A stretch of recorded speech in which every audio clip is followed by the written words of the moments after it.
ত্রিপুরা থেকে বেঙ্গল সাফারি পার্কে আনা হয়েছে একজোড়া পশুরাজ। ত্রিপুরার বিশালগড়ে অবস্থিত সিপাহীজলা জুওলজিক্যাল পার্ক থেকে গত 12ই ফেব্রুয়ারি বেঙ্গল সাফারি পার্কে পৌঁছয় এক সিংহ দম্পতি।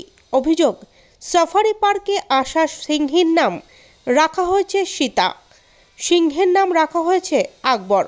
আর এই সীতা নামেই তীব্র আপত্তি রয়েছে হিন্দু পরিষদের সদস্যদের।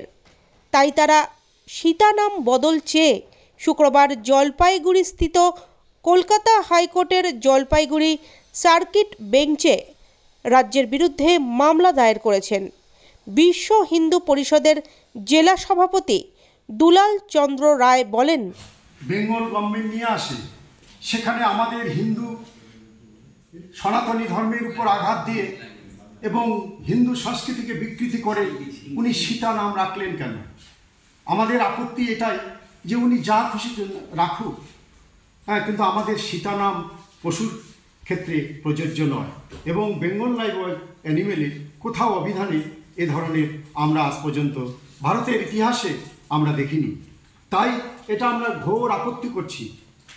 কামিং ইলেকশনের পূর্বে রাজ্য সরকারের কাছে আমরা জানান দিতে চাই, এভাবে হিন্দু ধর্ম হিন্দু সংস্কৃতিতে ভাসিয়ে দেবে আর হিন্দু সমাজ চুপ করে থাকবে, এটা হয় না। তাই আমরা আজকে উচ্চ ন্যায়ালয়ে দ্বারস্থ হয়েছি। এই বিষয়ে এই মামলার আইনজীবী শুভঙ্কর দত্ত বলেন, এই দুটো লায়ন অ্যানিম্যাল এক্সচেঞ্জ প্রোগ্রামের জন্য আমাদের উত্তরবঙ্গে বেঙ্গল সাফারিতে আসে। সাবসিকুয়েন্টলি যখন এই লায়নগুলো এখানে রিসিভ হওয়ার পরে একটা প্রেস বিজ্ঞপ্তি হয় যে এই প্যান্থেরা লিও যে লায়ন আছে, যেটা সায়েন্টিফিক নাম হওয়া দরকার ছিল, সেটা না করে দুটো আলাদা নাম হাউস নেম দেওয়া হয়। একটাতে হলো গিয়ে সীতা এবং আর একটাতে নাম দেওয়া হয় আকবর। এই জন্য আমাদের বিশ্ব হিন্দু পরিষদের থেকে সেখানে একটা অবজেকশন দেওয়া হয় যে কেন এই সীতা নামটা ইউজ করা হলো।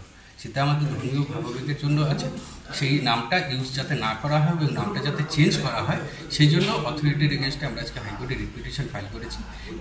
পিটিশনটা অ্যাকসেপ্ট হয়েছে। আগামী 20 তারিখে পিটিশনটা ফাইনাল হিয়ারিং। কোন